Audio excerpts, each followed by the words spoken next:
You must have been dreaming. Yeah. So. Now, tell me what you dreamt, and I'll tell you what it meant. Oh, all right. Only don't be frightened. Shalom Uvrach, and welcome to the weekly piece on the Parsha from Torah Giants on Chumash, written by Rabbi Meir Goodman, the Rabbi Emeritus of Young Israel Rockaway. Sit back and enjoy. Welcome to Torah Giants on Chumash. I'm Steve Geller. We're in for another truly magical treat. We have a very innocent pasuk in our Parsha that you wouldn't think needs any more color, but Rabbi Goodman brings us an amazing pshat from Rav Shraga Feivel of Smargan. And that would have been enough, but Rabbi Goodman brings us the amazing backstory behind that incredible pshat. And that would have been more than enough, right? Well, we're also going to see a Zohar that will really expose the purpose, the meaning, and the benefit of dreams. This is going to be fun. Before we get into our pasuk, let's set up the scene that we're all familiar with. We'll start in the middle of the Bilam and Balak story, the first part of which was fascinating, and Rabbi Goodman covered it in an amazing piece that we did here in 5784. After Bilam fails to curse Israel, he advises Balak to undermine them another way, by enticing the Jewish men to sin with the Moabite and Midianite women and to worship Baal Peor. This would be a spiritual and moral ambush. Well, Bnei Israel men then, in fact, engaged in sexual immorality and idolatry.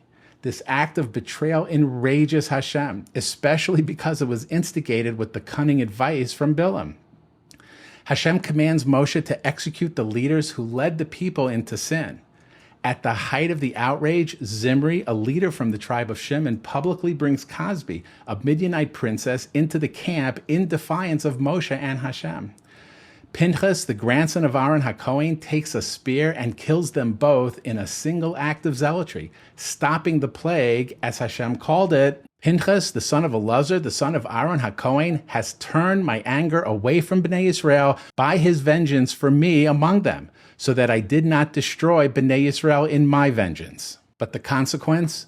Before the plague stopped, 24,000 people would die. And that catches us up to our pasuk, the last pasuk in our parsha. And those who died in the plague were 24,000. And this pasuk would have passed by unnoticed, but for an unusual grammatical element, an asnachta. The word bamagefa, or plague, has the asnachta, the equivalent of a semicolon, breaking the pasuk into two units. But why? The whole pasuk's message is that 24,000 people died in the plague. Why the pause before the number? The sefer Kehillas Yitzchak records a marvelous interpretation. Rav Shraga Feivel of Smargan tells us that the asnachta, the pause, breaks the message of the pasuk into two ideas. The first half of the pasuk tells us that Hashem had determined that for this serious sin of immorality and idolatry, exactly 24,000 people would have to die in a plague. However, because Hashem is a God of mercy, he decided that any people whose time had come to die of natural causes would be included in that 24,000 count, and therefore spare some potential victims of the plague. And the second part of the pasuk, the total dead was 24,000, only 4 from the plague, and the remainder of the 24,000, 23,996, died from natural causes, but counted towards the gezerah of 24,000 people. This is a beautiful explanation of the mysterious pause in our pasuk, which highlights Hashem's rachamim towards Klal Yisrael. Let's take a closer look at what Chazal tells us about this incident with Pinchas.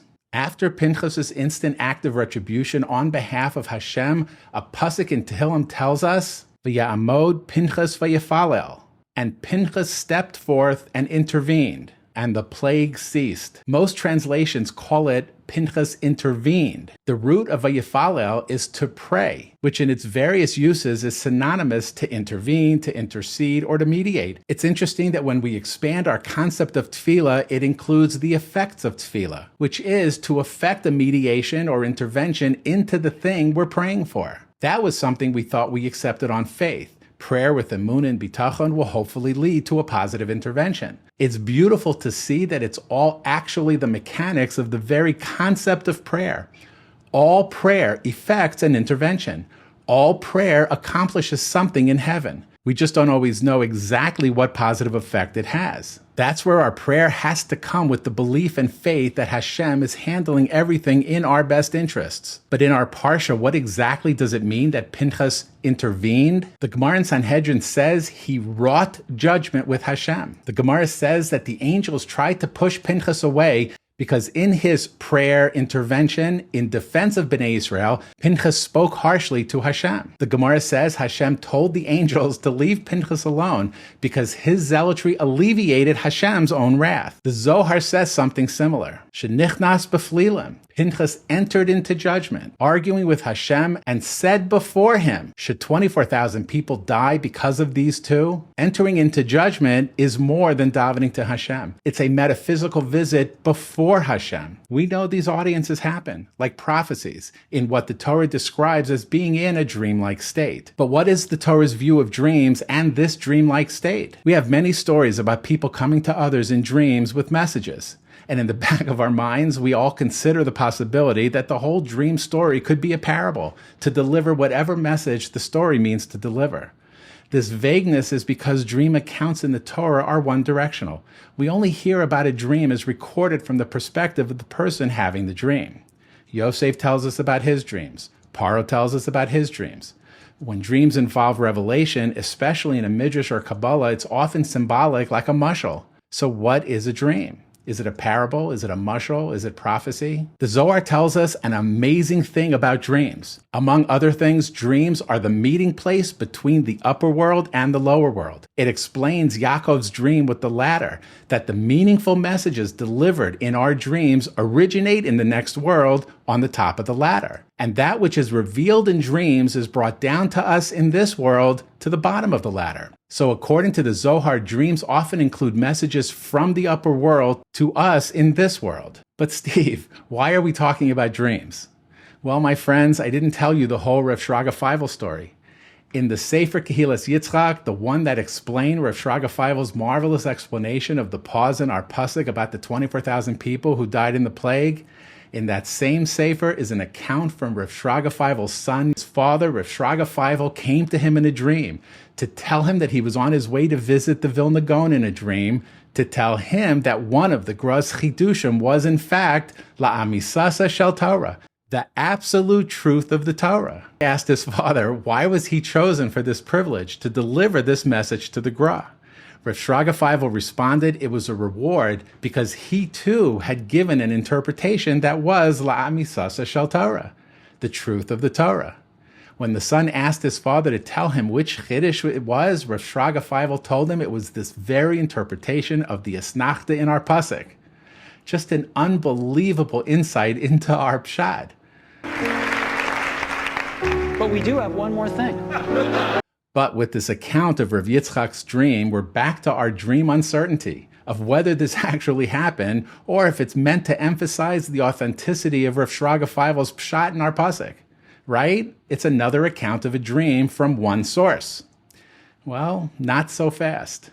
In the sefer Elias Eliyahu, one of the primary biographical and Torah sources about the Vilna Goan, his Talmud Rabbi Shmuel of Shklav relates the Goan himself reported that he received a heavenly greeting in his sleep from Rav Shraga Feivel about the heavenly witness to the Gros Chiddich, Emes Shel Torah. But guys, Rav Shraga Feivel got a message back. The Vilna Goan also reported on Rav Shraga Feivel's pshat on our pasuk. Regarding Rav Shraga Feivel's pshat on our pasuk, this is a true insight, Emes Shel Torah, the absolute truth of the Torah. Mind-boggling. So mind-boggling, in fact, that as hard as it is for me, I'm going to leave it right here. I don't even have to tell you to...